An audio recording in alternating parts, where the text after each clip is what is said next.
Yeah, I'll react to that, sure. Hey, let's learn, shall we? I was unprepared. Hi guys, how are you? I hope well. Why young Europeans are further right than Brits and Americans? I are they? I had no idea.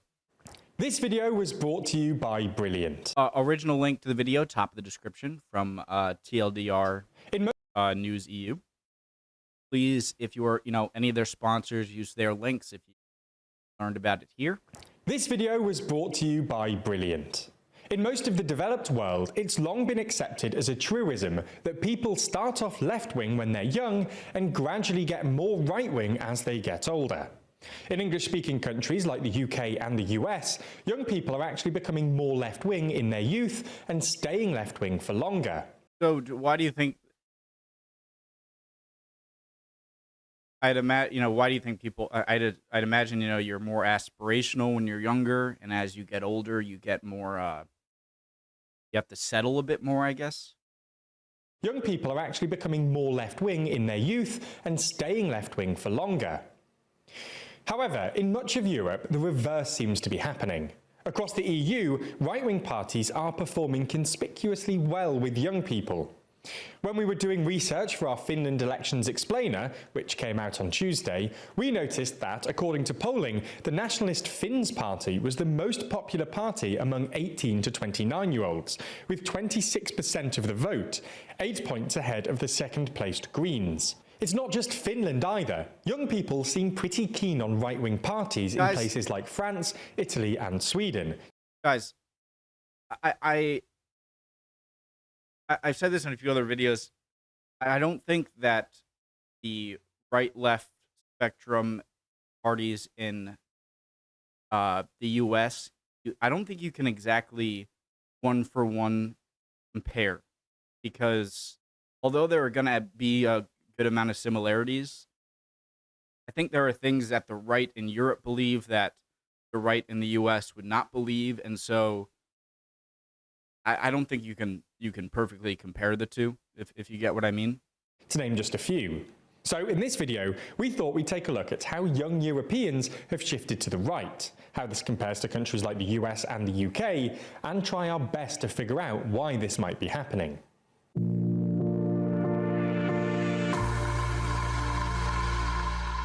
Let's start by looking at the places where young Europeans are moving right. As we mentioned in the intro, Finland's neighbour Sweden has shown signs of this phenomenon too. In 2022, the right-wing Sweden Democrats won 22% of voters aged 18 to 21, up from 12% in 2018. It's a similar story in Italy, where the ruling right-wing Fratelli d'Italia are remarkably popular with young people.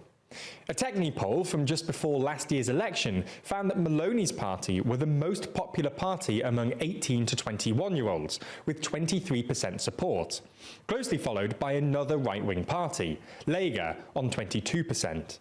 Guys, I really wish I knew more about these candidates, these political figures in Europe to really. If any of you guys could help me, like what. I don't even know what to ask you to help me with. I'm not as well versed with European politicians. In Germany, at the 2021 Saxony-Anhalt regional elections, the far-right AfD won a plurality of voters in every age bracket from 18 to 44. While the AfD performed pretty badly among young people at the federal elections, the most popular party for the first-time voters were actually the economically right-wing, pro-business FDP. In France, young people generally preferred Le Pen to Macron, who fared best with pensioners and over 50s. Now, it's important not to overstate this. In France, for example, while Le Pen did better than Macron, their preferred candidate was still Jean-Luc Mélenchon, a left-wing firebrand who now heads up the left-wing NUPES coalition. Similarly, while the FDP did well amongst first-time voters in Germany, they were only a percentage point ahead of the Greens. It's also worth saying that this isn't an entirely new phenomenon. In the 2010s, many Central European right-wing parties became remarkably popular with young people and first-time voters. Poland's Law and Justice Party was, by far and away, the most popular choice for first-time voters in 2014, garnering roughly a third of the vote. In Hungary, which has been led by Orban's right-wing Fidesz party for over a decade, polling from 2015 found that a plurality of students wanted to vote for Jobbik, a political party even further right than Fidesz. In Slovakia's 2016 elections, 24% of first-time voters voted for the People's Party, a far-right group that won just 8% of the vote across Slovakia as a whole. Nonetheless, this was... You guys think that... So I'm wondering the reasons. Do you think that in some ways the younger generation just wants to... I feel like people see over time trend of young people becoming more liberal, more to the left. But I wonder if as the generation of younger people grows older that holds those beliefs and hangs on to them, I wonder if there's... I keep saying I wonder. If there's just some kind of contrarian nature of younger people who just don't want to vote like older people, and so maybe there's finally a trend. What am I even saying? Okay, never mind. Previously mostly a Central European phenomenon, and the trend has that won just 8% of the vote across Slovakia as a whole. Nonetheless, this was previously mostly a Central European phenomenon, and the trend has definitely accelerated in recent years. It's also difficult to square with what's happening in Anglophone countries like the UK, the US, and even Australia, where young people are getting more and more left-wing. In both the US and UK, for example, millennials are actually getting more left-wing as time goes on. Before the 2019 general election in the UK, YouGov gave Labour a 43-point lead among voters aged 18 to 24, and a 24-point lead amongst voters aged 25 to 34, and estimated that the chance of someone voting Conservative in 2019 increased by about 9 points with every 10 years of age. Young Australians also deserted Scott Morrison's coalition party at last year's elections, and young Americans were significantly more likely to vote Democrat at last year's midterms, especially young women. In most political commentary, this phenomenon is considered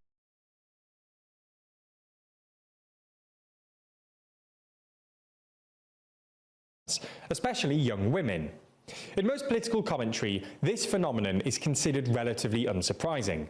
After all, Gen Z and millennials are pretty socially liberal and likely to be poorer than their parents. So why would they vote for small c conservatives with antiquated social views offering more of the same? So what's going on here?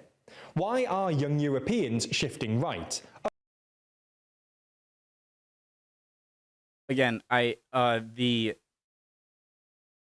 accepting a lot of things on the right here. Well, I don't know that much about Europe either, but again, I don't think it's exactly a one-for-one comparison. Things on the right over here might not be exactly akin to things on the right in Europe, vice versa. So, unlike their Anglo counterparts. Well, no one knows for sure, but there are three possible explanations. First, Europeans are far more moralistic than their UK and American counterparts, and far more likely to view poverty as a choice. Young Europeans are actually more conservative in this respect than previous generations. OECD polling from 2018 found that 18 to 29-year-olds across Europe were more likely than older generations to attribute poverty to, quote, laziness or lack of willpower. This isn't the same in the UK or the US, where the discourse around racial and social justice has made young people more, not less, favourable to wealth redistribution. Second, young Europeans are generally more anti-immigration. While young Europeans are more likely to think that immigration is a good thing than older generations, they strongly prefer EU over non-EU immigration, and are about as likely as previous generations to support, quote, additional measures to fight illegal immigration. In fact, until last year, young Europeans put immigration as the most important problem in the EU, ahead of the environment. Last year, the environment and immigration were joint top as the most important problem, with 30% of young Europeans putting each in their top 3. Again, this is a stark contrast to the US and the UK. In the US, only 20% of Americans under the age of 35 were in favour of Trump's wall on the Mexican border. In the UK, young people are far more pro-immigration than their parents, and immigration hasn't been top of their concerns since 2015. Third, it might have something to do with Europe's political systems. In part, because they're representative rather than majoritarian, Europe's political systems are now more pluralistic than the US and the UK. In other words, Europeans usually have multiple parties to choose from, whereas in the US or the UK, there are only 2 real options. The right-wing parties that young Europeans like usually have an anti-establishment bend, and it might just be that young people think the current system isn't working, so vote for the most anti-establishment party out there. Hey, that's kind of like what I was saying earlier, that that younger generations are kind of just contrarian in some ways, and that any problems you have, blame it on the systems of the earlier generation. In Europe, that might be a new right-wing startup, but in the UK or the US, there's not really a viable anti-establishment option. So young Brits and... Well, the US and the UK both aren't connected to mainland Europe and therefore mainland Asia, mainland Africa. And so maybe there's, I guess, more of a influx of immigrants because of that, whereas you feel a bit, how do I say this? That allows a bit more control. If the only way people can get to you is by taking a boat or whatnot, or taking the channel or a plane, then illegal immigration is going to be much less of a problem than on mainland Europe. Americans just have to settle for Labour or the Democrats. So that's 3 possible reasons young European voters are more right-wing than their Anglophone counterparts. Obviously, it's possible... Yeah, I don't like Republicans or Democrats. People are going to call me out on that or whatever, but it's because both of them, and I guess due to the 2-party system, they seem like they're unwilling to bend away from their solid beliefs. And so I feel like I'm forced into a bunch of policy decisions or political philosophy that I don't agree with, but there are only 2 options. And so I would feel like voting would be so much more satisfying if there were multiple parties that you could choose from. Of course, there are always going to be political parties, even if you have 5, 6, 7, 10 parties, that are going to have things that you don't completely agree with. But at least you don't feel as forced. Like, oh, fine, I guess I like you better than the other guys, so I'll go with you. And that's depressing. We've missed another possible right wing than their Anglophone counterparts. Obviously, it's possible we've missed another possible reason. So if you can think of any more, please leave a comment down below. But with elections taking place across Europe all the time, there were 3 last weekend alone, it's worth seeing how young voters change over the next weeks, days and even minutes. But while we're waiting, it only takes a few minutes every day to massively improve your skills and safeguard your career against artificial intelligence. Again, if this interests you guys, please use their promo codes, their links. By investing in your human intelligence, and that's where Brilliant.org comes in. Brilliant.org is the best way to learn maths and computer science in a fun and interactive way. Brilliant has thousands of lessons, from foundational and advanced maths to AI, data science, neural networks, decision-making and more, with new lessons added monthly. That logical decision-making course is super interesting too, using principles from maths and science to help aid how you reach your own decisions. Not naming names, but maybe some politicians need a Brilliant account.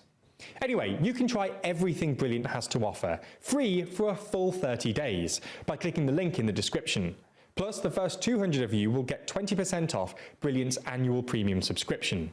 Thanks for your support and for watching TLDR. Again, thanks guys for watching. I'd appreciate any and all comments, any answers to questions I had, any comments in general, really appreciate it. And I will see you next time. Bye guys.